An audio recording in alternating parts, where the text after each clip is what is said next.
કાશ્મીરને પણ ભૂલાવી દે તેવો નજારો ગરવા ગિરનારમાં જોવા મળ્યો। હવે વાત ગરવા ગિરનારની। ચોમાસાની ઋતુમાં કાશ્મીરને પણ ઝાંખો પાડે તેવું ગરવોગઢ ગિરનાર પર્વત ફરતે વાદળો ઘેરાયા છે, તો બીજી તરફ પર્વત પર ઝરમર વરસાદ વચ્ચે પ્રકૃતિનો આનંદ માણી રહ્યા છે સહેલાણીઓ। ગિરનાર પર ભારે વરસાદના લીધે નયનરમ્ય વાતાવરણ જોવા મળ્યું હતું। ગિરનાર રોપવેના કે રોપવેની ટ્રોલીના આજુબાજુ પણ વાદળો જ વાદળો જોવા મળી રહ્યા છે। આ નજારો માણવાની સાથે સાથે મા અંબે અને દત્તાત્રેય ભગવાનના દર્શન માટે લાખો લોકો ઉમટી પડે છે। ખાસ કરીને ચોમાસાની ઋતુમાં સહેલાણીઓ ગિરનાર પર્વત પર વધુ આવતા હોય છે। અમુક સહેલાણીઓ સીડી ચડીને તો અમુક સહેલાણીઓ રોપવેની મજા માણીને ગિરનાર પર્વત પર પહોંચે છે। કુદરતી વાતાવરણ અને ઝરમર વરસાદનો આનંદ માણવા માટે સહેલાણીઓ ઉમટી પડ્યા છે। ગિરનાર પર જ્યાં જુઓ ત્યાં વાદળો જ વાદળો અને કાશ્મીરને ભૂલાવી દે તેવો નજારો અને વાતાવરણ લોકોના આકર્ષણનું કેન્દ્ર બન્યું છે। તેમજ મા અંબા અને દત્તાત્રેય ભગવાનના દર્શન કરીને પ્રવાસીઓ અભિભૂત થયા છે। મોરબીમાં અર્વાચીન દાંડિયાનો વિરોધ કરવામાં આવ્યો। આવારા તત્વોને નાથવા માટે સમાજ હવે લડી લેવા તૈયાર છે।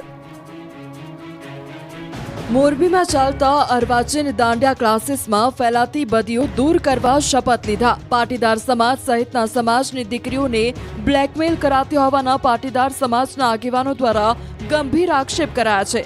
આ કથિત દૂષણના વિરોધમાં મોરબીમાં જનક્રાંતિ સભાનું આયોજન કરાયું હતું, જેમાં મોરબીના ધારાસભ્ય કાંતિ અમૃતિયા, પાટીદાર સમાજના આગેવાન મનોજ પનારા સહિતના પાટીદાર અને અન્ય સમાજના આગેવાનો ઉપસ્થિત રહ્યા હતા। આ સભાના માધ્યમથી 20,000 પાટીદારોને આગામી સમયમાં અર્વાચીન ડિસ્કો દાંડિયા ક્લાસમાં ન જોડાવા માટે પ્રતિજ્ઞા લીધી છે। પાટીદાર યુવા સેવા સંઘના પ્રણેતા મનોજ પનારાએ જણાવ્યું છે કે જો વાત પાટીદાર સમાજની દીકરીઓ કે આગેવાનોની આબરૂ ઉપર આવશે તો હવે અમે ફરિયાદી નહીં પરંતુ આરોપી બનતા પણ અચકાશું નહીં। તેમણે કહ્યું કે ડિસ્કો દાંડિયા ક્લાસીસની આડમાં લુખ્ખા તત્વો દીકરીઓને ટાર્ગેટ કરીને બ્લેકમેલ કરીને કરોડો રૂપિયા પડાવવામાં આવે છે। આવા તત્વોને નાથવા માટે સમાજ હવે લડી લેવા માટે તૈયાર છે।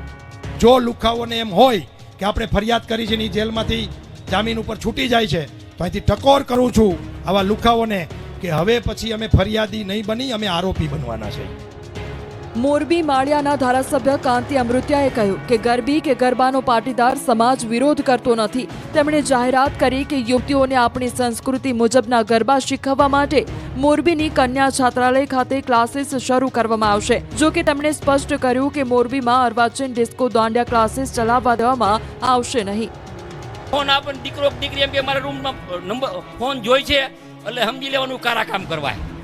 અને કાંઈ પણ હોય તમારા પ્રતિનિધિ તરીકે હું કહું છું, કાંઈ પણ તકલીફ હોય ને ગમે ત્યારે મારો વાક હોય ને તો મારો જબો ફાડી નાખજો। પાટીદાર સમાજની યુવતીઓ સહિત સૌએ સંકલ્પ લીધો છે કે તેઓ એક પણ ડિસ્કો દાંડિયા ક્લાસીસમાં જશે નહીં, પરંતુ અર્વાચીન દાંડિયા રાસને પ્રોત્સાહન આપશે। આ નિર્ણયને સમગ્ર ગુજરાતમાં ફેલાવવાનો હેતુ છે, જેથી અનેક દીકરીઓ અને પરિવારો બરબાદ થતા બચી જાય। નવરાત્રી પાસને લઈ વિવાદમાં આવેલા સફેદ પરિંદે નવરાત્રીની તૈયારીઓ આરંભી દીધી છે। નવરાત્રીનો તહેવાર નજીક આવતા જ ગુજરાતમાં તૈયારી આરંભી દેવાઈ છે। ગત વર્ષે નવરાત્રીમાં પાસને લઈને વિવાદમાં રહેલા સફેદ પરિંદે નવરાત્રીની તૈયારીઓ આરંભી દીધી છે। આ વર્ષે 2 દિવસ લક્ઝુરિયસ ગરબાનું આયોજન કર્યું છે। સફેદ પરિંદે દ્વારા 26 અને 27 સપ્ટેમ્બરે લક્ઝુરિયસ ગરબાનું ભવ્ય આયોજન કરવામાં આવ્યું છે, જેમાં 2500 જેટલા ખેલૈયાઓ સફેદ અને ગોલ્ડન ડ્રેસ કોડમાં ગરબે ઘૂમશે, જેમાં વિશાળ ટેમ્પલ, સેલ્ફી ઝોન અને વીઆઈપી સુવિધાઓ ઉપલબ્ધ છે। લક્ઝરિયસ ગરબા નવરાત્રીના 2 મહિના પહેલા 7,000નો પાસ સોલ્ડ આઉટ થઈ ચૂક્યો છે, જેમાં હવે 10,000 અને 12,000ના પાસ જ અવેલેબલ છે। જેમાં 22 ફૂટ ઊંચું ટેમ્પલ બનાવવામાં આવશે, જેમાં સ્વીટ લેન્ડ પાથવે પણ બનાવવામાં આવ્યો છે અને વિવિધ સેલ્ફી ઝોન। અહીં ખેલૈયાઓને પાર્કિંગથી લઈને ફૂડ સુધીની વ્યવસ્થા રાખવામાં આવી છે। ખેલૈયાઓ માટે વીઆઈપી ઝોન, ગજીબો અને વેલે પાર્કિંગની સુવિધા પણ આપવામાં આવશે। સફેદ પરિંદે લક્ઝુરિયસ ગરબામાં નવરાત્રીની ભવ્યતા અને ભક્તિનો એક અનોખો સમન્વય જોવા મળશે, જેમાં પાર્થ બારોટ અને રાહુલ પ્રજાપતિના સૂર અને ખેલૈયાઓ તાલથી તાલ મિલાવશે। સુરતમાં કાપડના વેપારીને 80 સેકન્ડમાં માર્યા છરીના 60 ઘા। સુરતમાં હૃદયને હચમચાવી નાખતો બનાવ।